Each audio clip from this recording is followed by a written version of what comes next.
Hello friends, जय जगन्नाथ। देखंतु PM किसान तरफ गोटे नुआ अपडेट आसी जाइए। अपडेट होउची ई केवाईसी।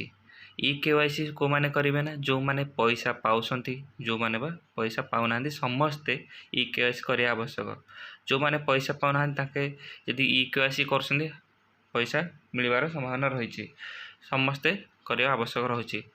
ई केवाईसी कले आपणकर जो आकाउंटा अपडेट अपडेट रहिले जो जो 14 नंबर किस्ती आसो से पैसा आसबार किसी प्रोब्लेम हम ना। तेणुक समस्ते ई केवाईसी करने आवश्यक। देखो चलतु देखा किपर निज मोबाइल रे ई केवाईसी घरे बसी आपड़ करेंगे। प्रथम कौन करेंगे, जेकोसी मोबाइल क्रोम ब्राउजर टी ओपन करेंगे, टाइप करेंगे पीएम किसान, टाइप करेंगे कौन पीएम किसान, टाइप कर सर्च उपर क्लिक करेंगे। सर्च उपर क्लिक कला देखो तलू तल स्क्रॉल करेंगे, देखो पीएम किसान ये लगे फास्ट आपर क्लिक करेंगे। क्लिक कला देखो पीएम किसान ऑफिशियल वेबसाइट ओपन ही आसीज। तलू तलू स्क्रॉल कर ना मुझे डिस्क्रिप्शन रे डायरेक्ट लिंक देदेवी, आपड़ जाकि ओपन करेंगे। देखो तलू तलू स्क्रॉल कला देखो लिखाई आस गोटे option farmer corner. Farmer corner रे आसो ई केवाईसी ऑप्शन टी आसो। मुझे लिंकटा डिस्क्रिप्शन रे देदेवी। क्लिक करेंगे। ये क्लिक कलापर देखो e KYC OT based e KYC आपण आधार नंबर सहित मोबाइल नंबर लिंक थी आवश्यक, ना ई केवाईसी करें। कौन करेंगे, ये आधार नंबरटा टाइप करेंगे। ये आपणकर आधार नंबरटा टाइप करेंगे। आधार नंबरटा टाइप कर सारापर सर्च उपर क्लिक करेंगे। जो सर्च ऑप्शन देती सर्च उपर क्लिक करेंगे।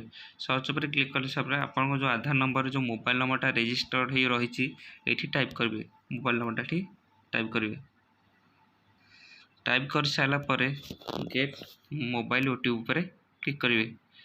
क्लिक कर सारापर आपन मोबाइल गोटे ओटीपी आसीज।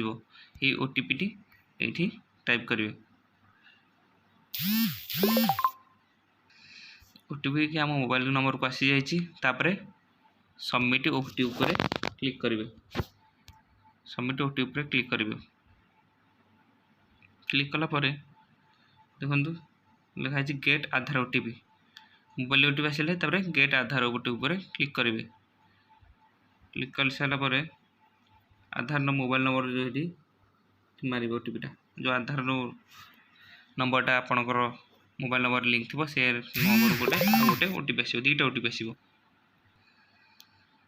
देखंतु गोटे ओटीपी मोबाइल नंबर को आसो, जो मोबाइल नंबर देते जो आपणकर आधार नंबर जो ओटीपी थी से आधार नंबर जो मोबाइल नंबर लिंक थी से नंबर गोटे ओटीपी आसो। दुईटा ओटीपी ये टाइप करेंगे। कौन लास्ट कौन करेंगे, सबमिट उपर क्लिक करेंगे। सबमिट उपर क्लिक करेंगे। सबमिट उपर क्लिक कलापर आपणकर जो पीएम किसान देखो e KYC has been done successfully. आपणकर ये जो ग्रीन चिन्ह आसो भारी e KYC has been done successfully आसो भारी आपणकर ई केवाईसी हो गला।